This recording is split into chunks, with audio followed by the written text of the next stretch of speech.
আজকে এই অনুষ্ঠানে এসএসসি পরীক্ষার্থী 2025 এর বিদায় উপলক্ষে মিলাদ মাহফিলের সম্মানিত সভাপতি, প্রধান অতিথি এবং অত্র বিদ্যালয়ে আমাদের প্রান্তীয় সম্মানিত প্রধান শিক্ষক স্যার থেকে শুরু করে সকল শিক্ষক মন্ডলী এবং আমার সামনে উপবিষ্ট ছোট বড় ছোট থেকে দ্বাদশ শ্রেণী পর্যন্ত ছোট ভাই বোনেরা সকলের প্রতি আমার সালাম।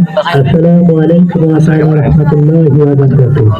হিন্দু ভাইদের প্রতি আমার এবং অন্যান্য জাতির প্রতি আমার পক্ষ থেকে আন্তরিক ধন্যবাদ এবং মোবারকবাদ। এসএসসি পরীক্ষার্থী 2025 যারা অংশগ্রহণ করবে তারা এই বিদ্যালয়টি যাবত দীর্ঘদিন যাবত তারা এখানে আসা যাওয়া করেছে, ষষ্ঠ থেকে দশম শ্রেণী পর্যন্ত। এই আসা যাওয়ার পথে এইখানে স্কুল চলাকালে অনেক শিক্ষকদের সাথে অনেক সময় কথা বলার সময় পাঠদানের পাশাপাশি সময় ভুল ত্রুটি হতে পারে। আপনারা সেটা নিজ ক্ষমা করে দিবেন নিজের সন্তান মনে করে। এবং এই শিক্ষার্থী যারা রয়েছে তাদের সকলের জন্য দোয়া রাখবেন যেন এসএসসি, তারপর হচ্ছে এসএসসি, তারপরে ন্যাশনাল ইউনিভার্সিটি অ্যাডমিশন, এগুলো সবগুলো শেষ করে প্রকৃতপক্ষে মানুষ হয়ে দেশ এবং দেশ গঠনে যেন এক একজন সৈনিক হিসেবে কাজ করতে পারে, এই আমি উদাত্ত আহ্বান জানাবো। এবং সকল শিক্ষক ছোট ভাই বোন যারা রয়েছে সকলের প্রতি আমি সবিনয়ভাবে অনুরোধ করবো আপনারা অবশ্যই দোয়াটি রাখবেন।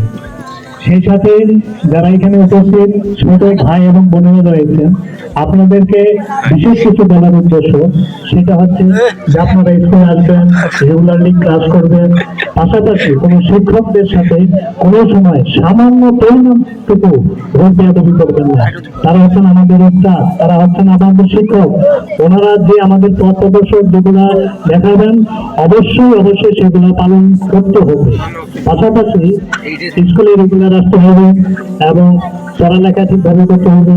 আর স্কুল পালানো শিক্ষার্থী কিন্তু কোনো সময় ভালো হয় না, সুতরাং এই জায়গাটা আপনারা অবশ্যই উন্নতি করবেন। আরেকটা বিষয় হচ্ছে যারা পরীক্ষার্থী এবার যারা পরীক্ষা দেবে এরা জার্নি করে যাবে আসবে, আমি সকলের প্রতি রিকোয়েস্ট করবো যে এই পরীক্ষা আমাদের এই মাসের তারপরের মাসের সম্ভবত এপ্রিলের 10 তারিখ থেকে পরীক্ষা হওয়ার কথা। এই সময়টাতে সামনে পবিত্র মাহে রমজান, যে যার মতো পালন করবে ভালো কথা, কিন্তু এই সময় যেন ইনজুরি হেলথ যেন না হয় সেই বিষয়টা লক্ষণীয় রাখা অবশ্যই প্রয়োজন।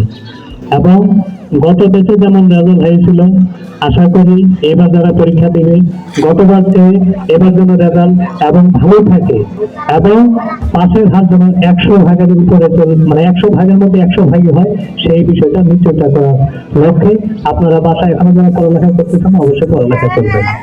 সেই সাথে এখানে যে ধরুন আসা চলাফেরা, এই কলেজ, এই মাঠ, আমাদের পাশে কলেজ রয়েছে, আমাদের এই বিদ্যালয় রয়েছে, অনেক শিক্ষক শিক্ষার্থীর সাথে মত বিনিময় হয়েছে।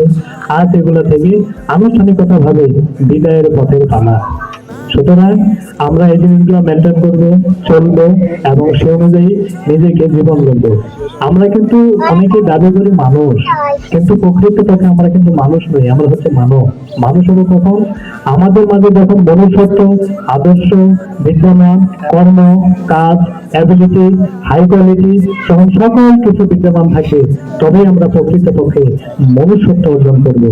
এই যে আমরা আজকে বিদায় নিচ্ছি, এরপরে আর যারা আছে এরা বিদায় নেবেন, কিন্তু আমাদের মাঝে রেখে যাবে এই যে হাজিরা খাতাগুলো যেগুলো রয়েছে, এখানে প্রেজেন্টেশন হয়েছে, প্রেজেন্ট হয়েছে, হয়তো কোনো এক অফিসের এক জায়গায় বা এক আলমারিতে সেই খাতাগুলো পড়ে থাকবে, কিন্তু সেই পাতার মধ্যে অসংখ্য ইতিহাস, অসংখ্য কাহিনী, অসংখ্য গল্প সেখানে বিদ্যমান থাকবে।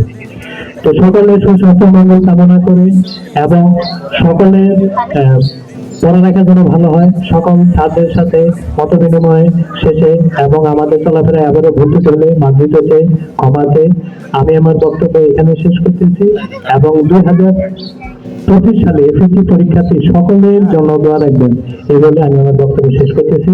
আসসালামু আলাইকুম ওয়া রাহমাতুল্লাহি ওয়া বারাকাতুহু এবং আদাব। সকলকে অসংখ্য ধন্যবাদ।